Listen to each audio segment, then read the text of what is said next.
As the left shifts the Overton window, cancel culture becomes more and more demanding. Coronavirus continues to rage across the country as President Trump finally dons a mask, and crime surges while AOC blames, you guessed it, capitalism. I'm Ben Shapiro. This is The Ben Shapiro Show.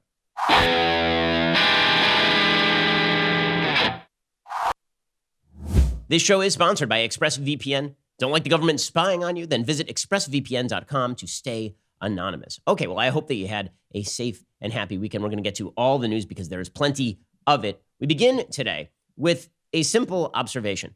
The push to the left is not going to stop if Joe Biden becomes president. I think there are a lot of people who believe that Joe Biden becoming president simply will let everything get back to normal. That once Joe Biden is president, and the polls seem to reflect this, that once Joe Biden is president, everybody can go back about their business. All the crazy stops. Everybody calms down. The left calms down because Trump is no longer president, and the right calms down because Trump is no longer president, and slow old Joe just is kind of there, and everything goes back to quasi-normal. I think that this is really missing the boat. I think the reason this is missing the boat is because we have had this pattern in American politics for quite a while where everybody misinterprets an election victory as a mandate for their particular program. And to be fair, this is a bipartisan issue. So in 2004, after George W. Bush won and he beat John Kerry, instead of interpreting that as, I just beat John Kerry, he interpreted it as, well, I guess that my program is popular now, so I'm going to move forward with Social Security privatization and immigration reform. Both of those things, dead on arrival. And they died immediately. And within 2 years, the entire Congress has been lost. Right, a 12-year dominant run for Republicans in Congress is gone. And the same thing happened for Barack Obama in 2008. So after 2008, he wins a sweeping victory over John McCain. And his first thought is, you know what I'm going to do? I'm going to do Obamacare. And the American people are like, you're going to do what now? And in 2010, the Republicans sweep back into power in the House, 2 years after Obama wins this sweeping victory. So if Joe Biden were to win a sweeping victory in 2020, I don't think that he would interpret that as, oh, I guess people just really didn't like Donald Trump. Instead, he would interpret that as, well, now it's time for my LBJ, FDR type program. And here's the reality. The American people, when they elect people to government, it's very rare that they are endorsing wholesale all of the big movement type changes that the politicians think they are endorsing. See, what's funny about this is that politicians deep down, they know this. Deep down, politicians know that politics is basically about personal appeal and how you appear to voters.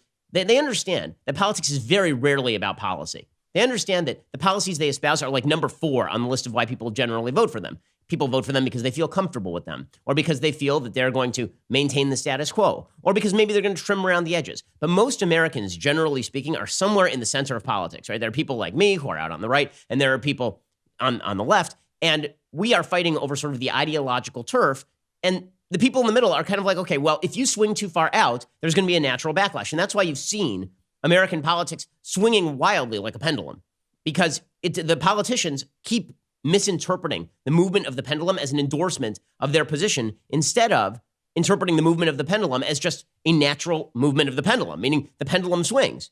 Okay, but that pendulum swinging does not mean that the ball at the end of the pendulum or the razor at the end of the pendulum is going to immediately stop in your corner. Right? It's going to swing back because the pendulum really wants to go to zero, right? The pendulum really wants to stop down there at the center, but American politics doesn't allow anybody to do that. This is why if President Trump had actually come into office and then governed as a centrist, which I would have opposed, he'd probably be relatively popular today, right? If he had pushed forward a giant infrastructure package and if he had endorsed a bunch of big government programs, but if at the same time he had also scaled back some of the regulations, right? That kind of stuff is kind of popular, which is what Bill Clinton did during his second term, which is why he left office popular despite being impeached. So my going inclination here is that Joe Biden, especially if he wins a big sweeping victory, which is what the polls tend to suggest is what's going to happen, at least right now. Listen, times could change. Things could be different. We could come up with a vaccine for coronavirus, which would change everything. But barring some sort of cataclysmic event, Trump is not on a winning path here. I mean, that's just the simple fact of the matter. There's a poll out today showing Biden up in Texas. I mean, if Biden wins Texas, then basically he's going to win 40 states. And you've got a historic size landslide. Like he actually outperforms Barack Obama circa 2008, which is insane. Okay, that is a possibility at this point. If that happens, I don't think Biden is going to interpret that the way he should, which is I'm dead and people hate Trump, right? Which is the actual reason why people would vote for Biden. He will interpret that as this is an endorsement of all the liberal principles I've ever stood for. This is an endorsement of my entire career because contrary to popular opinion, Joe Biden was one of the leftmost senators in the United States Senate for nearly his entire career. He had sort of these outlier moments where he supported things that were not wildly left, like the criminal reform, the criminal justice reform bill in 1994. But that is a rarity. Okay, usually he's very far to the left, which is why he was very much aligned with Barack Obama. Okay, what does that mean? Well, what does that mean? It means, number one, that if Biden were to be elected in a landslide, I think that the left would declare that this was the end of politics and they would go for broke. And by going for broke, they would actually push the American public back against them. In other words, you could have a situation where Republicans lose the presidency, lose the Senate, and 2 years later, the Republicans are back in Congress. Right? That is a very significant possibility. But the other problem is that with every election, and this is where the right really misses the boat, because the right tends to focus in on politics. I talked about this, been talking about this for weeks. The right tends to focus in on electoral politics. They don't tend to focus in on the cultural underpinnings of politics. And so the deck of the ship keeps tilting to the left, right? It just keeps tilting to the left. And so even though the pendulum does swing back and forth, if the entire base of the pendulum is sliding to the left, that means that the swing between right and left is happening on a ground that is not even. It means that the entire move of the United States is in the wrong direction. We're going to get to this in just 1 second, why the debate matters and why the shift of the debate really, really matters, how the Overton window is shifting far to the left. We're going to get to that in one moment. First, it is literally never a bad idea to save money, and this has never been more true than right at this very instant, with all of the volatility in the economy, with nobody knowing what's coming around the corner, with these COVID spikes, like nobody knows. Okay, but one thing that you can certainly do right now is do something responsible for your family, namely get life insurance and save money while doing it, right? These are two very important things in what is kind of a dangerous time and also a really economically up and down time. Policy Genius has introduced another winning combination, an exclusive life insurance policy with affordable rates and a hassle-free application. Life insurance is made of paper, but this new policy makes getting life insurance so easy, you'll actually enjoy it. Policy Genius compares quotes from top life insurance companies in one place. It takes just a few minutes to compare quotes from those top insurers and then find your best price. You could save $1,500 or more per year using Policy Genius to compare life insurance policies. So if you need life insurance, but you don't know where to start, get started at policygenius.com. It's the responsible thing to do, and saving money is super responsible. So you're doubly responsible. You're like responsible. You'll get the right life insurance coverage and the best shopping experience, a winning combo. Policy Genius. It's nice to get it right. And again, be a responsible human being. Make sure your family is taken care of. Okay, so the shift in American politics, the movement of the entire base of the pendulum to the left is the real worry here. Not whatever Joe Biden tries to do in the next couple of years. Because if Joe Biden is elected president, God forbid, what he will try to do, probably he goes for a public option in the Senate. Maybe he tries to break the filibuster, although I wonder. I do wonder whether Joe Biden goes along with that. He's a Senate creature. Maybe he does. If he does, he's making an awful mistake, because the fact is Republicans will eventually retake the Senate, and that will come back to haunt him in exactly the same way that getting rid of the judicial filibuster ended up haunting Democrats when Donald Trump became president. But whatever changes he makes over the next 2 years, I think the American public is going to say it's too much, and they're going to swing back to the other side. They're going to say, listen, we were reacting to Trump. We weren't reacting to we love you. We weren't that big on this Trump guy if Biden is to win a sweeping victory. But that doesn't mean that the ground can't shift. So I'm not sanguine about this, and no one should be sanguine about this. There's a piece by a law professor named Amna Akbar, a law professor who studies leftist social movements and apparently teaches at Moritz College of Law at Ohio State University. And this person has a piece called "The Left is Remaking the World." The professor writes, "The uprisings in response to the killing of George Floyd are far different from anything that has come before, not just because they may be the largest in our history or that 7 weeks in, people are still in the streets, but also because for the last few years, organizers have been thinking boldly. They've been pushing demands from defund the police to cancel rent to pass the Green New Deal that would upend the status quo and redistribute power from elites to the working class. And now ordinary people are too. Social movements have helped spread these demands to a public mobilized by the pandemic and the protests." Now, on a practical level, am I afraid that defund the police is going to become like a mainstream Democratic talking point? No, I don't think that's going to happen. But the generalized anti-police feeling is going to be mainstreamed. That is the goal of many of these leftist movements, is not to achieve the policy outcome, but to shift the ground upon which we speak. So there's a general perception that police are good people who are trying to take care of you and your family and your community. And that was the generalized perception of police. And over the last few years, we've seen that image battered for some good reasons and many, many bad reasons, right? The videos that come out, obviously it's going to undermine your faith in police officers. But at the same time, we have something like literally tens to hundreds of millions of interactions between police and American citizens every year. There are 800,000 law enforcement agents in the United States.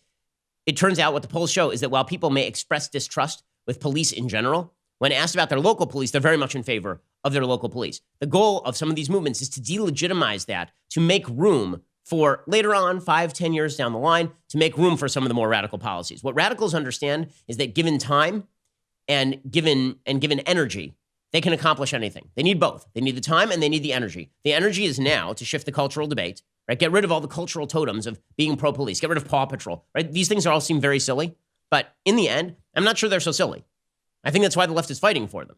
Because if you are fighting to get rid of all of the cultural totems that remind you that the police are the good guys, well, then it's a lot easier 10 years from now to say, yeah, you don't think of the police all that well, do you? Well, what if we just got rid of them?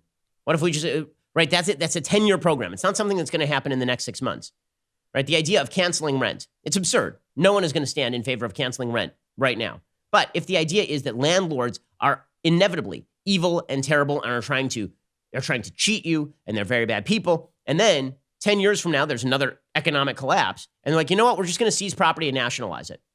The more you push the culture to the left, the more you are seeding the ground for the future leftist crops to grow. And this is what this law professor understands. This professor says these movements are in conversation with one another, cross-endorsing demands as they expand their grassroots bases. This is it's actually a good point. The defund the police group is a small group. The pass the Green New Deal group is a small group. But then what they do, and you've seen this on college campuses, they unite forces against the broader infrastructure. It's not like everybody in the defund the police group gives a damn about the Green New Deal. And it's not like everybody in the Green New Deal gives a damn about defund the police. But when you put them together in opposition to X being the system, well, then you can sometimes forge a coalition of power. Cancel the Rent campaigns have joined the call to defund the police. This month, racial, climate, and economic justice organizations are hosting a 4-day crash course on defunding the police. Each demand demonstrates a new attitude among leftist social movements. They don't want to reduce police violence or sidestep our environmentally unsustainable global supply chain or create grace periods for late rent. These are the responses of reformers and policy elites. Instead, the people making these demands want a new society. Here it is. They want a break from prisons and the police, from carbon and rent. Okay, let's just make a couple of points here. If you took that sentence seriously, you'd be talking about the end of civilization, right? A break from prisons and the police would mean the purge. It means all the criminals go free. A break from carbon means basically every fuel that you use right now goes away immediately. A break from rent means no one builds another unit ever, right? They just stop. There's no more real estate development anywhere in the United States, and all the landlords abandon their buildings. And then who takes care of the buildings? Right? This means the collapse of civilization is what they are calling for, but they're open about that, right? They want a new society. They want counselors in place of cops, housing for all, a jobs guarantee, which really spells what we really want in the end is government to take over all the functions of the private market. We'll get rid of energy. We'll get rid of police. We'll get rid of prisons. We'll get rid of rent. And then what'll come in? A big friendly government to give you a hug. Well, many people find this naive. Polls, participation in protests, and growing membership in social movement organizations show these demands are drawing larger and larger parts of the public toward a fundamental critique of the status quo and a radical vision for the future.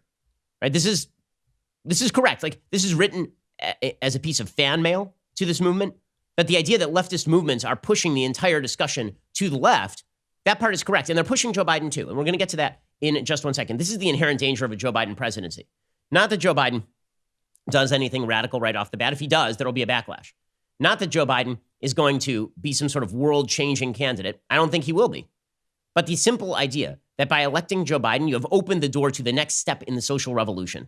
And that Joe Biden not only is not going to shut that door, he's embracing bits and pieces of it on a moment-to-moment basis. And he's emboldening this movement to move on to the next step. Because remember, this is a progressive movement. And when I say progressive, I don't mean like they're making progress. What I mean is that they progress step over step. It is not the Russian Revolution. It is a soft revolution that happens over the course of time. And the left understands this. This is why they've been pushing consistently for years. I use the example of same-sex marriage because no matter what you think of same-sex marriage, it's an excellent example of how a leftist movement progressed from one idea to another, all the while suggesting that they had basically reached the end point in their crusade, right? Originally, it was, we just want the right for anybody to sleep with whomever they want, and that's none of your business. And most Americans are like, okay, sounds good. And then they were like, well, you know what? We want civil unions so that a gay couple so that a gay partner isn't barred from the hospital if their partner is dying in the hospital. And most people are like, okay, well, you could do that with a contract, right? You could just do a contract. But I suppose if you want to make that the default, that you can form a civil union and then you can do that and you can will property, then sure, go for it. And they said, don't worry, we definitely do not want marriage. And then people are like, okay, well, civil unions sound good. And they're like, well, no, we want marriage because marriage is exactly the same as a civil union. We're just changing the terms and we deserve respect for our relationship. And actually, most Americans eventually started to be like, well, I'm not comfortable with equating traditional marriage and same-sex marriage, but your argument that it's not going to affect my marriage and it doesn't really affect my life, okay. And then it was, well, actually, now we're going to require your business to subsidize same-sex marriage, even if you are a religious person. We're going to require you to bake a cake for the same-sex wedding. And people are like, well, hold up. This started at, you just wanted people to be left alone. And now it's you're coming into my business and demanding of me that I celebrate your behavior, right? This is a pretty grand shift. That is the shift that happened. This is how the left changes the conversation consistently in order to push forward an agenda that would have been unpalatable to most Americans when the first agenda was put forward, right? The gay rights movement begins in the late 1960s. It takes 50 years to get to the point where you're demanding that bakers be forced to bake cakes for your same-sex wedding, right? That is a long process. And again, that's not an argument against any element of that process, although obviously I have personal arguments against same-sex marriage being upheld on a traditional level, on the same level as traditional marriage, and I have serious problems with the idea that anybody should be forced to do anything in their business that they don't want to do as a general matter. But the argument I'm making is really not about same-sex marriage. It's really about looking at how, when you keep shifting the ground, eventually the policy follows. You don't have to shove the rock down the hill. All you have to do is increase the slope of the hill. That's all you have to do, right? It's like curling. All you have to do is sweep away all of the detritus in front of the rock, and then it makes it easier for the rock to sail in. And that's exactly what the left is doing right now. We're going to get to more of this in just a moment, and how Joe Biden, he may not be the one pushing the rock, but he is certainly the guy who is clearing all of the detritus off the ice in preparation for the rock to be put. First curling metaphor in the history of political radio. We'll get to more of this in just 1 second. First, let's talk about the fact that you have a broken car and you cannot go to an auto body shop right now because, first of all, you don't want to stand in line. Second of all, you don't want to be overcharged. And third of all, the guy in front of you is sneezing. You should instead check out rockauto.com. It is much easier than walking into the store and someone demanding quick answers to things like, is your Odyssey an LX or an EX? And then they usually just have to order the part online anyway, and it's a generic part, and then they upcharge you. Instead, check out rockauto.com. Rockauto.com always offers the lowest prices possible rather than changing prices based on what the market will bear, like airlines do. Why would you want to spend up to twice as much for the same parts? Like if you had a Delphi FG 1456 fuel pump assembly need for a 2005 to 2010 Honda Odyssey, that'll cost you like $354 at a big chain store. It'll cost you at $217 at rockauto.com. Rockauto.com, family business serving auto parts customers online for 20 years. Head on over to rockauto.com, shop for auto and body parts from hundreds of manufacturers. The rockauto.com catalog, unique, remarkably easy to navigate. Quickly see all the parts available for your vehicle. Choose the brands, specifications, and prices you prefer. Go to rockauto.com right now. See all the parts available for your car or truck. Write Shapiro in there. How did you hear about us box so they know that we sent you. Again, go to rockauto.com right now. Go check them out. Okay, so Joe Biden is the curling guy, right? He's going to be the person who sweeps away all of the little chips of ice in precisely the correct pattern so that the leftist stone hurled down the ice can land in the target area. Matt Visor, writing at the Washington Post, says, Joe Biden is looking at building 500 million solar panels, slashing U.S. carbon emissions within 15 years, and rapidly expanding a government-sponsored healthcare plan. He wants to overhaul the way policing is conducted on American streets and the way success is measured in primary schools. Wait a second, doesn't that sound like a very soft version of everything that we just read about in that piece 1 second ago? Right? The overhauling the way policing is conducted, that is the soft corollary of defund the police. Building 500 million solar panels, that is the soft corollary of the Green New Deal. Slashing U.S. carbon emissions, that is the soft corollary of getting rid of carbon. Right? These are all soft corollaries. All he's doing is helping to shift the ground. And this is what Democrats understand in a way Republicans do not. Even Republicans in power never try to shift the culture. Instead, what they attempt to do is shift the politics, right? They'll shift the tax rates or something, right? They'll appoint some good judges because Republicans still have a fundamental disconnect as to what government has become in American life. Government is not merely the promulgator of policy. Government is now the promulgator of morality. This is what the left has understood. They've used government as the substitute for religion and God and social institutions. And so whatever government approves and whatever government actors say, this is why most Americans look to the president for leadership. If you asked most Americans at the beginning of the republic, they'd be like, that's weird. Like, we need a strong leader because otherwise the country is going to fall apart. We need George Washington. But then basically, I mean, when James Monroe was president, no one ran in opposition. The federal government was so weak that people were like, are we really? Like, do we care? There were some hard-fought presidential campaigns, but the reality is that if you ask most Americans between, like, let's say Andrew Jackson and Abraham Lincoln to name two of those presidents today, you probably couldn't. Right? Most Americans can't. If you ask most Americans to name two presidents between Ulysses S. Grant and Teddy Roosevelt, they probably could not. Right? And I mean, I'm not just speaking of general American ignorance. I'm talking about the role of American government in American life. Now, most Americans are like, I need my president to be a great moral leader. I've never thought you need a president to be a great moral leader. I prefer you be a moral person, but I don't think that you need the president to be he's not the person you go to for great moral advice or for a vision of the world. But because government has become so powerful, the part of the presidency that involves speaking about the nature of American culture and America herself has become more and more important. And the policymaking end has become sort of the trailing after effect, right? The direction in which we move the country ends up being the chief forward-going factor. And then what follows is the policy. This is why, for example, the bleed over from Reagan, really reshifting the conversation, doesn't even happen during the Reagan administration. It happens when Bill Clinton has to cut capital gains taxes and when Bill Clinton has to put in place welfare reform. That's the trailing after effect of Reagan's reshifting the idea of how government is supposed to work in American life. And what we are seeing now is really the trailing after effect of really Barack Obama. And we're going to see that continue into Joe Biden. And if Joe Biden continues to forward that, you're going to see that continue past Joe Biden, which is why he calls himself a transitional figure. Over the past week, according to the Washington Post, the presumptive Democratic nominee has offered the biggest burst of policy proposals since he effectively won the nomination, including a plan to spend $700 billion on American products and research. It marks a significant move to the left from where Biden and his party were only recently, on everything from climate to guns to healthcare and policing, and reflects a fundamental shift in the political landscape. Why? Well, because number one, Biden thinks he's going to win big, and so he can get very, very progressive.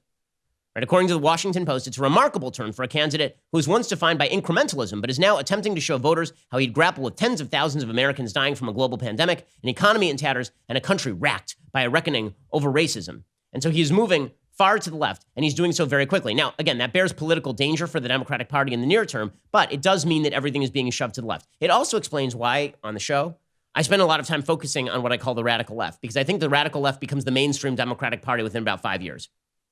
Basically, it's just a lead time. So either stop the radical left now, or that is going to be the mainstream Democratic Party that you are fighting within the next 5 years to a decade. That is the basic rule. Whatever starts on the radical left ends up in the mainstream. I mean, it really is quite fascinating how this works, this sort of bleed over. And so when we look at the attempt to quash free speech, for example, when we looked at the defund the police movement, we look at the cancel culture, and we realize that the unofficial cancel culture, which is becoming more and more prevalent in America, eventually is going to find its way into the halls of democratic power and then into government. That's when things start to get incredibly, incredibly scary. Because there you're not just talking about expanding the size and scope of government, you're talking about encroachment on fundamental freedoms. In other words, I don't think that simple social pressure is going to be sufficient for people on the left. I think if people on the left had their way, they would be encoding hate speech laws in American law today. And I think within 5 to 10 years, that will be the common sense position of the Democratic Party. I think within 2 election cycles, you're going to see the Democratic Party openly promulgating directives at hate speech and hoping to appoint enough justices to overturn the First Amendment. I think right now you'd have the support of at least 2. I think that Ginsburg and probably Sotomayor would support the idea of encroaching on free speech on behalf of quote-unquote hate speech. I think that's fairly clear. And over the years, I think that'll become a more and more common position in the Democratic Party. We'll get to more of this in just 1 second. First, you know that I believe in individual liberty. Right? We've been talking about individual liberty and fundamental freedoms and the attack on individual liberty and fundamental freedoms. Our founding fathers knew these were cornerstones to a great civilization, which is why they created the Second Amendment to protect all of those fundamental freedoms. Owning a rifle is an awesome responsibility. Building rifles is no different. That's why I love the people over at Bravo Company Manufacturing. The people at Bravo Company MFG support the right of responsible private individuals to have the access and ability to employ the same tools as civilian law enforcement as a means of defending ourselves, our loved ones, our communities, and our freedoms should a threatening situation ever arise. BCM assumes when a rifle leaves their shop, it will be used in a life or death situation. This is not for target shooting. It's not for sport. The point of a gun is that you have to have it work in case, God forbid, there's someone breaking in the front door of your home. As an American, you have the luxury of living in a free society where you can improve your life through education and religious exploration, the open exchange of ideas. You have rights. If and when your life and liberty ever come under fire, firearms are first and foremost a means to preserve the lives and liberties of yourself and others. To learn more about Bravo Company Manufacturing, head on over to BravoCompanyMFG.com, where you can discover more about their products, special offers, upcoming news. That's BravoCompanyMFG.com. Again, BravoCompanyMFG.com. Go check them out right now, BravoCompanyMFG.com. Okay, so where does this cross streams with the cancel culture? Well, this is the most powerful cultural movement on the left right now, is the cancel culture. If you say the wrong thing, we are going to come after you with everything we've got. And principles of freedom and justice require that freedom and justice themselves be put to the side. So last week we discussed a letter that was printed in Harper's Weekly by 153 left and center-left individuals, old school liberals, people who disagree with me on politics, but also agree that freedom of speech is pretty important and don't like cancel culture very much. And we're talking about people I think are just atrocious in their politics, people like Noam Chomsky. But we're also talking about people who are sort of old school, classical liberals like Francis Fukuyama. There are a bunch of people on that list. Okay, well, a counter came out. Okay, the counter came out from a bevy of cancel culture mavens who are very upset, very, very upset that people would speak out against cancel culture. And it's worth looking at their point of view simply because, number one, a lot of these people are in positions of power. And number two, because this will be the dominant position inside the Democratic Party within 5 years. This will be the dominant position inside the Democratic Party in 5 years. Now, I will say it is quite amusing. This letter, this response letter, is signed by a bunch of people, like some names that you would know, many people who you wouldn't necessarily know. Many of the people who have signed it unsigned. So they say cancel culture doesn't exist, right? Cancel culture doesn't exist. Also, I'm not going to sign my name to this letter because I'm afraid that I will be canceled or fired, right? So apparently cancel culture does not exist except that they're afraid of it. Anyway, their letter says a more specific letter on justice and open debate. They say the signatories to that original letter, many of them white, wealthy, and endowed with massive platforms, argue they are afraid of being silenced, that so-called cancel culture is out of control, that they fear for their jobs and free exchange of ideas, even as they speak from one of the most prestigious magazines in the country. This is a very common argument, is that if you are concerned that there's a group of people who trot around going after your advertisers if you're on TV, or there's a group of people who will go to your boss if they disagree with what you say, and if you are powerful, if you're in a powerful position, but you're afraid of what might happen, well, obviously you're powerful right now, so why are you afraid of what might happen? And then after you've been canceled, then they say, well, cancel culture didn't really exist. That was just the voice of the people. The letter, according to this response letter, was spearheaded by Thomas Chatterton Williams, a black writer who believes that racism at once persists and is also capable of being transcended, especially at the interpersonal level. Since the letter was published, some commentators have used Williams' presence and the presence of other non-white writers to argue the letter presents a selection of diverse voices. But they missed the point. The irony of the piece is that nowhere in it do the signatories mention how marginalized voices have been silenced for generations in journalism, academia, and publishing. So in other words, we should be able to cancel people because we believe the system itself results in injustice. Right? This is the Robin DiAngelo view of racism again. Any system that results in a balance, a racial mix we don't like at the end of it, the system is to blame. And thus the system must be torn down. And if you're complicit in the system, you're a racist, and it doesn't matter if you're black, like Thomas Chatterton Williams. The content of the letter does not deal with the problem of power, who has it and who does not. Harper's is a prestigious institution backed by money and influence. Harper's has decided to bestow its platform, not to marginalized people, but to people who already have large followings and plenty of opportunities to make their views heard. So basically, you're simultaneously complaining that these people are powerful and therefore they shouldn't be able to complain, and you're complaining you don't have enough power and that people should give you power. It seems like mainly your viewpoint is a power viewpoint. It seems like your viewpoint is driven by a desire for other people's power that you have not yourself earned. And so this entire letter is about how free speech is really about power and how truly the attempt to cancel speech, the attempt to crack down on people, that is actually a force for good. Right, that force for good is making the world a better place. They say, it is impossible to see how signatories to this letter are contributing to the most vital causes of our time during this moment of widespread reckoning with oppressive social systems. In other words, we disagree with you and we don't like you, so they shouldn't have their letter in Harper's Weekly. Also, cancel culture doesn't exist, and it's good. Right, so this is the viewpoint increasingly of groups on the left. The good news about that letter is at least now we have a long list of people who believe cancel culture is good. But how does this manifest in real life? Well, it manifests as things like boycotting Goya. Right? So Goya is this major Latino-owned company. And now it's subject of an online attempt to boycott, with NBC News cheering along the progress. Right? The NBC, this is what the media do. Again, the media love these boycotts because it creates a story where there is none. Do you really think that Goya is going to lose enough of its profit to sustain it for an hour? The answer is no. There's no widespread boycott of Goya. It's not a thing. Every time people say there's a widespread boycott, it never really materializes. It materializes for like a day. You can do it to a small business, right? Because if you remove a week of income from a small business, it really hurts the small business. But if you remove like $1 million from the income of Goya, they just call that a rounding error. Anyway, NBC News says Goya's CEO's Trump's comments led Latinos to call for a boycott. That Goya was surprised says a lot. By Julio Ricardo Varela. Goya Food CEO Bob Uninu might be regretting his Rose Garden endorsement of a president he called a blessed leader. His remarks at a Thursday White House event where President Trump hosted a group of Hispanic supporters came at a time when U.S. Latinos are facing a disproportionate effect from COVID-19 and experiencing a 14.5% unemployment rate. He certainly struck a chord with Latinos, but not the one he or Trump's hoped for. Instead, his comments were met with massive calls to boycott Goya, the iconic, mostly East Coast Latino food brand that has been both a staple and a nutritional pariah for the country's largest non-white population.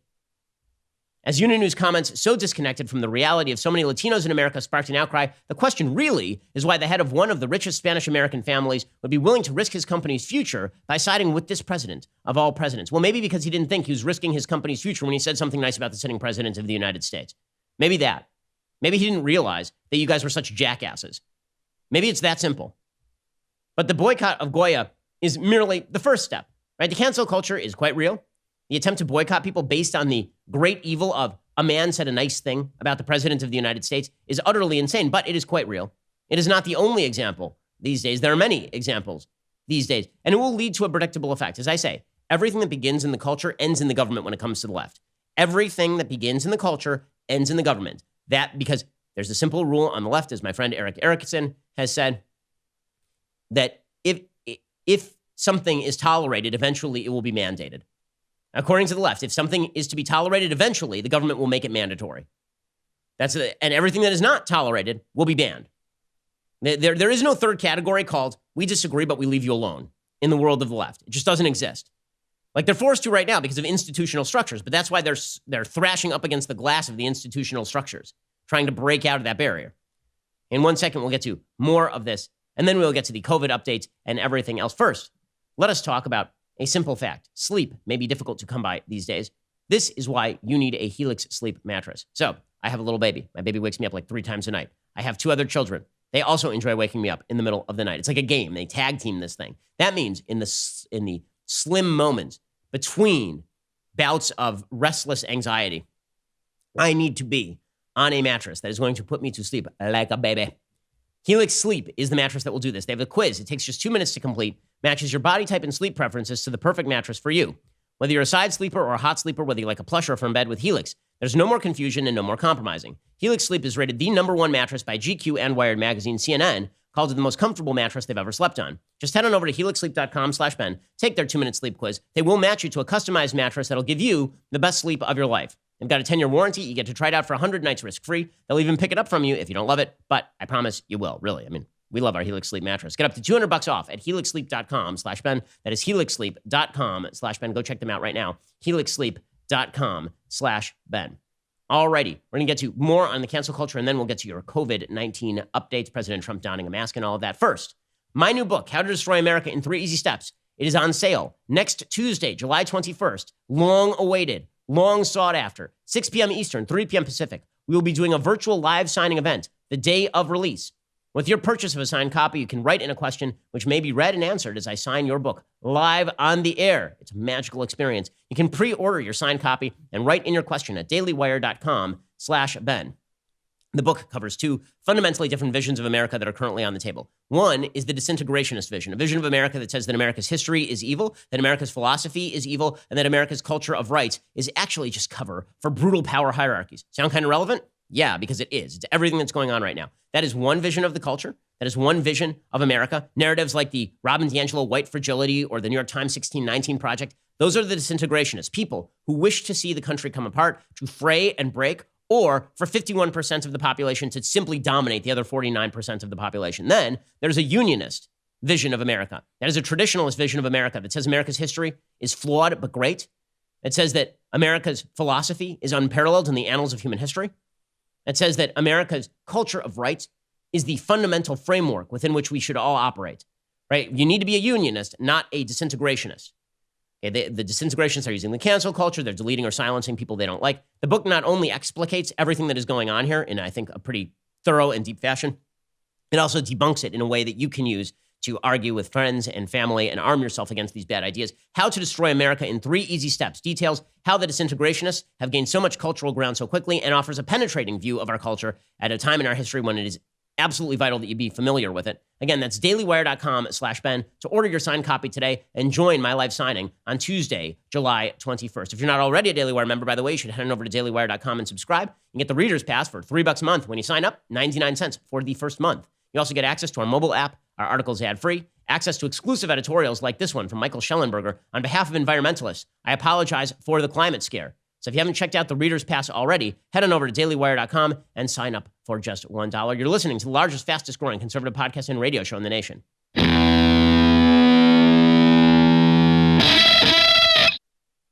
So one of the people who signed that anti-cancel culture letter is now they're trying to cancel him. So obviously cancel culture doesn't exist. The Linguistic Society of America is trying to come after Harvard linguist Steven Pinker. I've talked about Steven Pinker on the show before, apparently because he said very, very bad things. 600 people signed a letter trying to kick him off the Distinguished Fellows list from the Linguistic Society of America. What exactly did he do?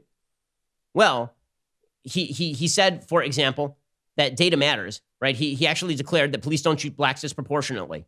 They want to kick him off the Linguistic Society of America for pointing out that police do not shoot blacks disproportionately, which is 100% true. Also, Pinker is blamed for referencing a 2017 New York Times op-ed suggesting a way to reduce the terrible toll of killings by police. Pinker tweeted, "Police kill too many people, black and white. Focus on race distracts from solving problems as we do with plane crashes," which, again, is like obvious, isn't it? Apparently, that's very bad. It's like saying all lives matter. Also, Pinker is very bad because in his 2011 book, The Better Angels of Our Nature, Why Violence Has Declined, he noted that in 1984, Bernie Goetz, a mild-mannered engineer, became a folk hero for shooting 4 young muggers in a New York subway car. Apparently, because he said mild-mannered, this was Pinker's tendency to downplay very real violence. And so they attempted to get him kicked off of the Linguistic Society of America. Now, Pinker's pretty powerful, and so he didn't go down easily. The LSA Executive Committee issued a letter to Pinker affirming the group is committed to intellectual freedom. But again, the assault simply does not stop. And here's the thing. It's not going to stop in the end until it becomes legislation. And that is the end goal. There's a wild, the assault is so crazy, the cancel culture assault. This is my favorite example. Penn State, okay, which is a college where I spoke, and there was nearly a riot when I spoke there. This was back in 2016, I believe. It got crazy. It might have been 2017. It was wild. Like there were protesters banging on the doors and trying to disrupt. Police were insufficient. It was very crazy. Okay, Penn State Liberal Arts, they put out a tweet that said, "Dear students, each of you belongs here." And then it was a list of various groups of students. "Dear black students, your lives matter. Dear Muslim and Jewish students, your beliefs are valued here. Dear conservative students, your viewpoints are important." Okay, they deleted it. They deleted the tweet because it said, "Dear conservative students, your viewpoints are important." Okay, but here is the best example of where things are going. And I think that this is where things are going. And you may think this is okay. If you think this is okay, then I would suggest that you really need to reconsider the values you prioritize. Okay, so here's the story. This is out of Great Britain. West Midlands police have arrested a 12-year-old boy after Crystal Palace winger Wilfried Zaha received racist messages on social media ahead of the club's Premier League clash with Aston Villa on Sunday. Zaha, 27, shared the obscene messages on Twitter before the match, and Villa said they would investigate the incident with police. After Villa's 2-0 win over Palace, a police statement read, "We were alerted to a series of racist messages sent to a footballer today, and after looking into them and conducting checks, we have arrested a boy. The 12-year-old from Solihull has been taken into custody. Thanks to everyone who raised it. Racism won't be tolerated.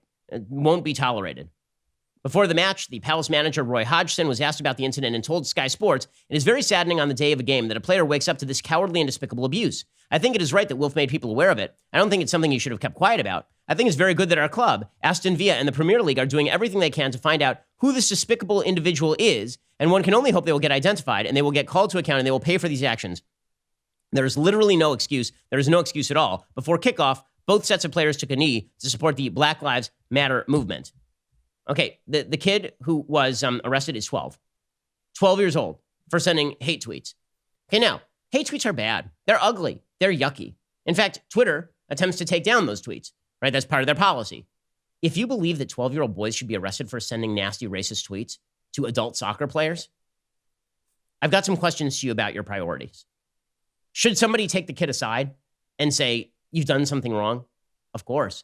Should that be how we normally that's normally how we handle things, right? As adults, that's how we handle things. If we treated, what's amazing is, if we treated each other like people we actually like, the world would be a much more reasonable place.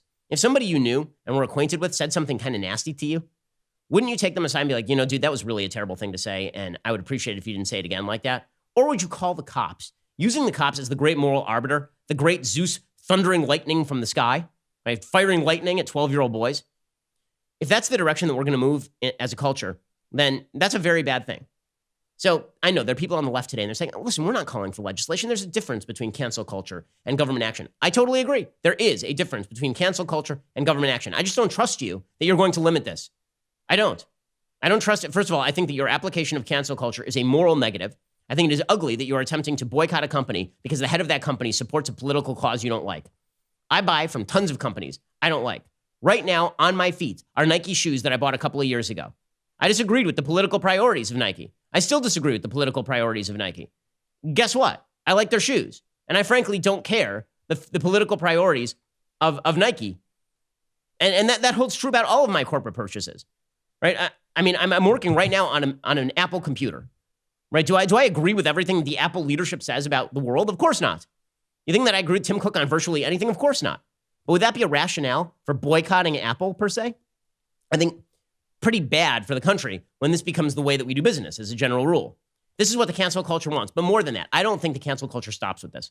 I think the cancel culture goes directly toward the position held by Canada or the UK that free speech is not an absolute and that free speech should instead be essentially quashed by government. I think that we are moving very quickly toward what just happened in the UK.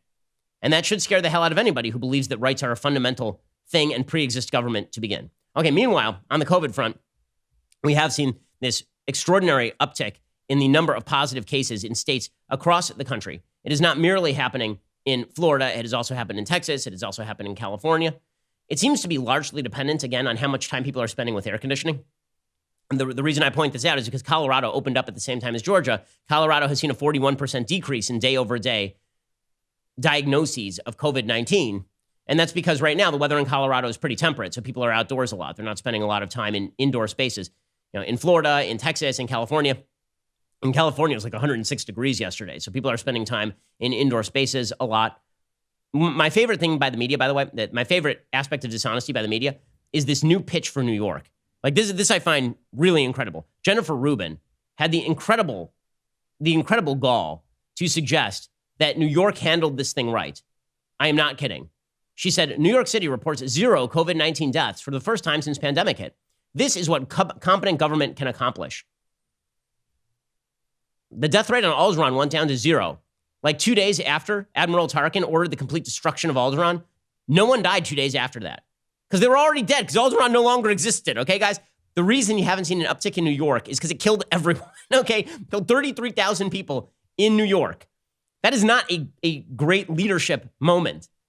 By the way, if you actually take the chart of New York, what you will see in the chart of New York's death is exactly the chart that they told us we were supposed to avoid, right? If you look at, you remember the bend the curve chart? Remember that? The flatten the curve chart? Remember that one? It had the very big, tall bell curve, and it said, this one's bad because it's going to overwhelm the hospital system.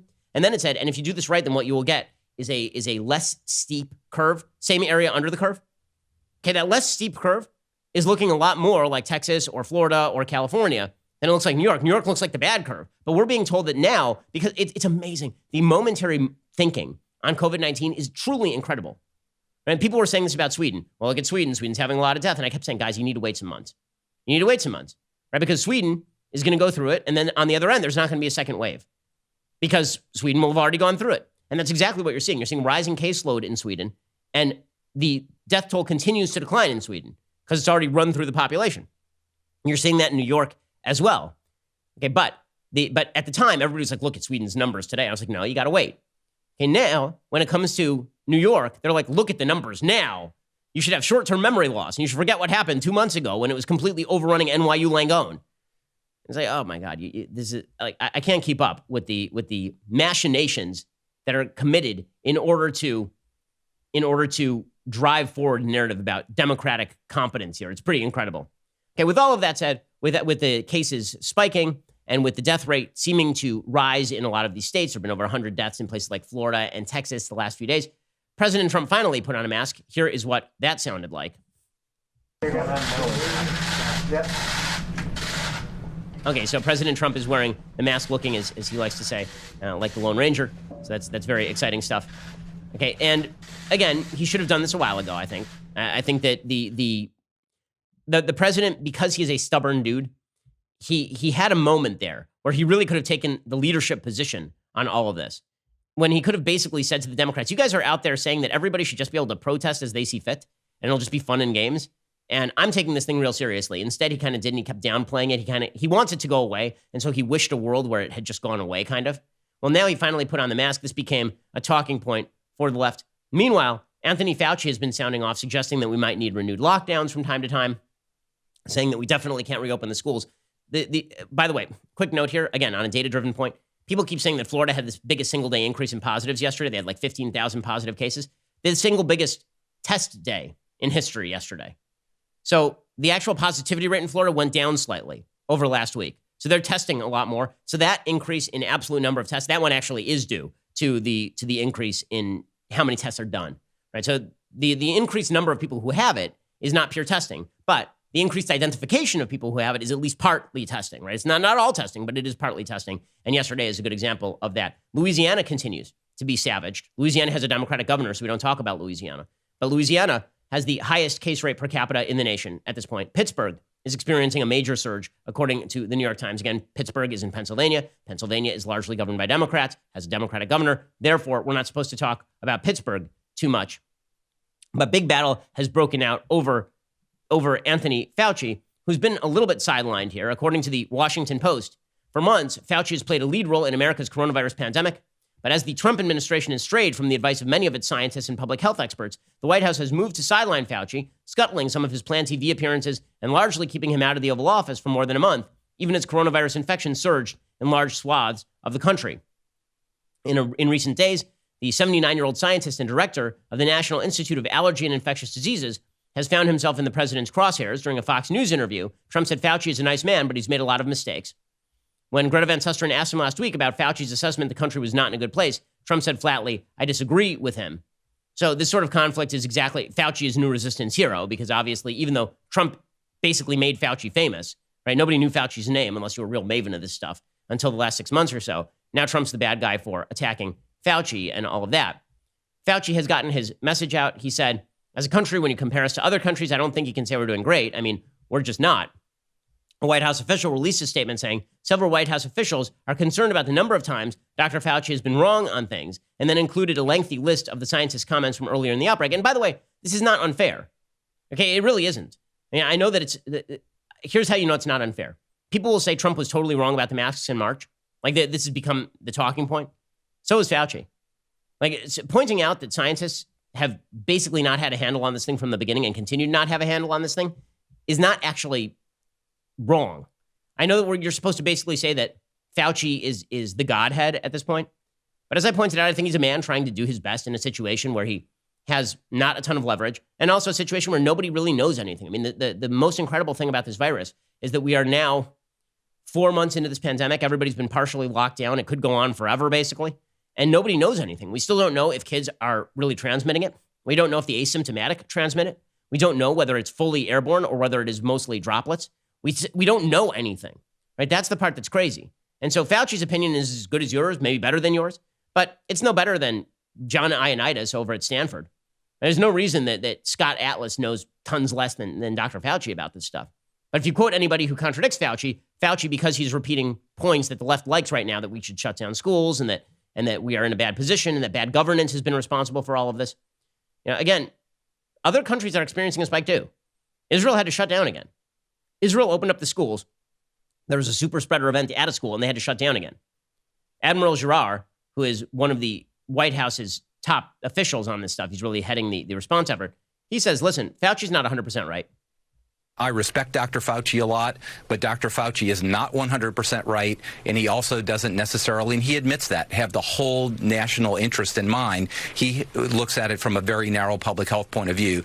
But let me just say, there is absolutely open discourse. I feel absolutely free saying anything to the vice president within those rooms. The vice president, I know, briefs the president on a daily basis, so nobody feels like anything is held back. We all take this as a serious crisis. It's got to be science driving the policy, and that's the way it is. You know, science is should be driving the debate, but politics is obviously driving the debate. How do you know this?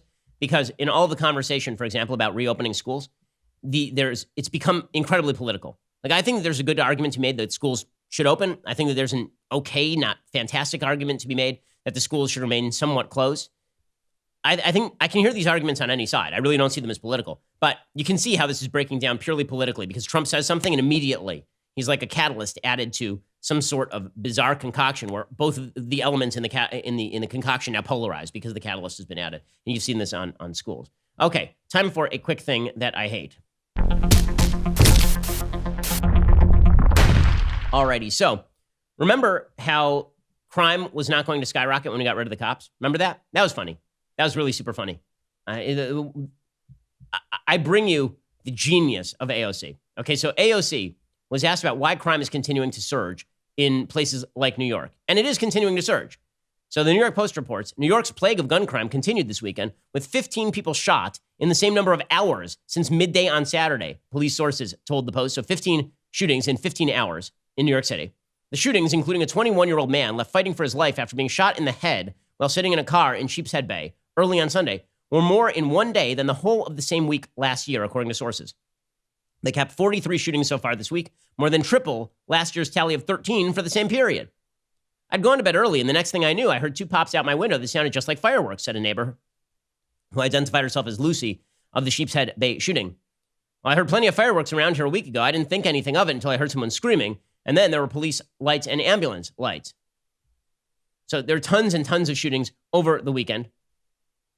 Commissioner Dermot Shea has blamed bail reform and prisoner releases over the coronavirus pandemic for the alarming rise in gun crime, which has brought increased criticism for Mayor Bill de Blasio.